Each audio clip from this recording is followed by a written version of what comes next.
I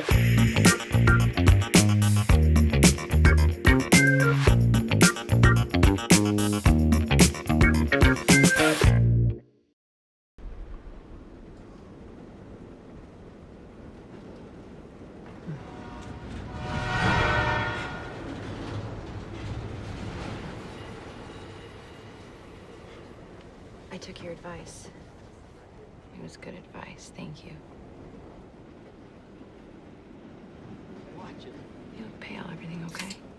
Sean? Sean? Ever woke up from a vivid dream that felt like reality? Source Code is a 2011 science fiction thriller film directed by Duncan Jones, starring Jake Gyllenhaal, Michelle Monaghan, Vera Farmiga, and Jeffrey Wright. The film explores themes of identity, time, and reality, blending elements of science fiction with a suspenseful narrative. U.S. Army pilot Captain Colter Stevens wakes up on a Metra commuter train going into Chicago. He is disorientated, as his last memory was of flying a mission in Afghanistan. However, to the world around him, including his friend Christina Warren and his reflection in the train's windows and mirrors, he appears to be a different man, a schoolteacher named Sean Fentress. You all right? I don't know what's going on. Talk to me, Sean. Look, I don't know who Sean is, and I don't know who you are.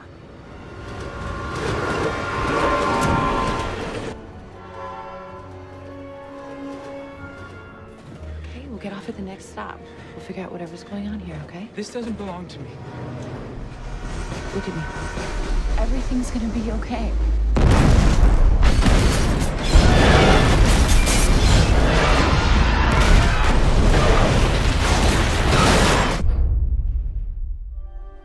Stephen abruptly awakens in a dimly lit cockpit.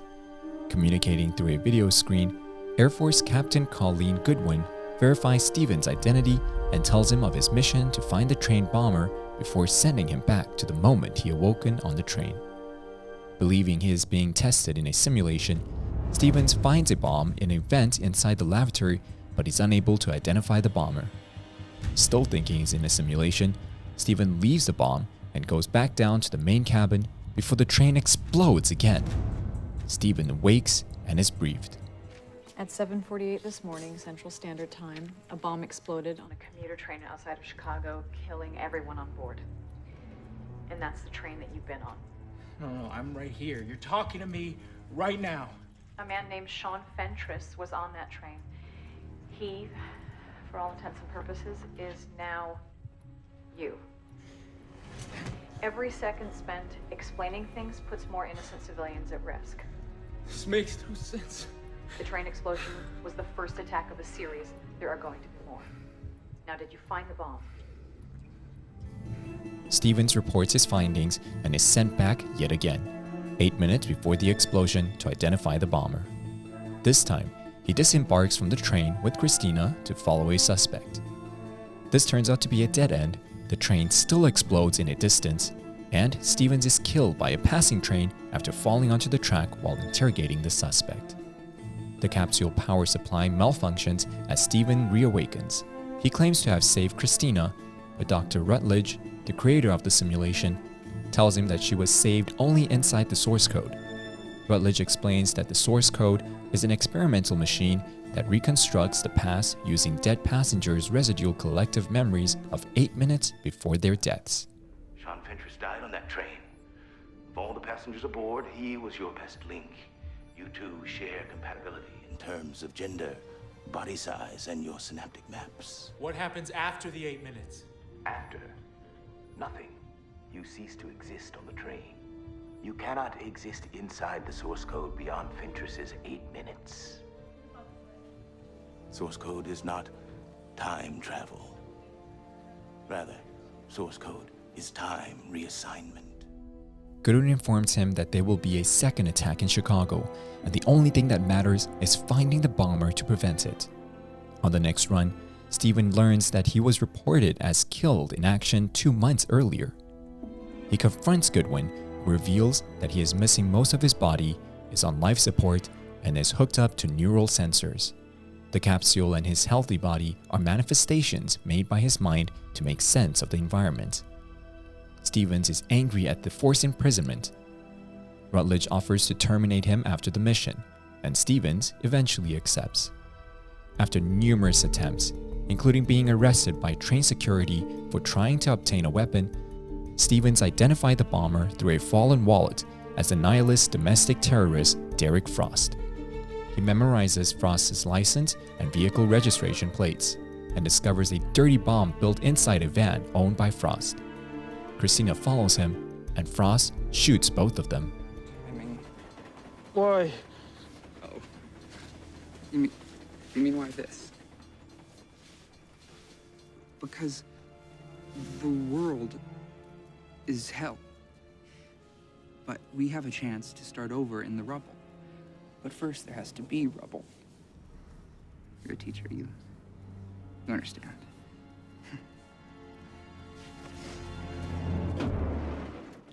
Frost leaves them to bleed out, and a few moments later, the bomb still goes off on the train. Outside the source code, Stevens relays his knowledge to Goodwin, which helps the police arrest Frost and prevent the second attack. He is congratulated for completing his mission.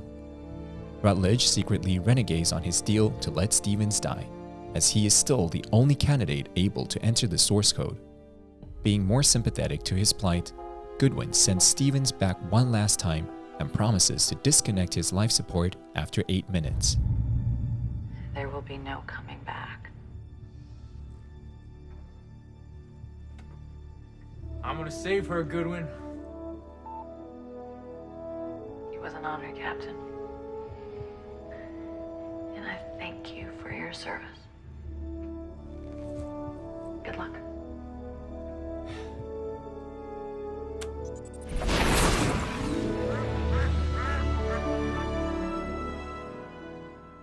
This time, he sets a date with Christina, defuses the bomb, apprehends Frost, and reports him to the police. He calls his father under the guise of a fellow soldier and reconciles with him, and sends Goodwin an email. At the 8-minute mark, Stevens kisses Christina, and Goodwin terminates his life support.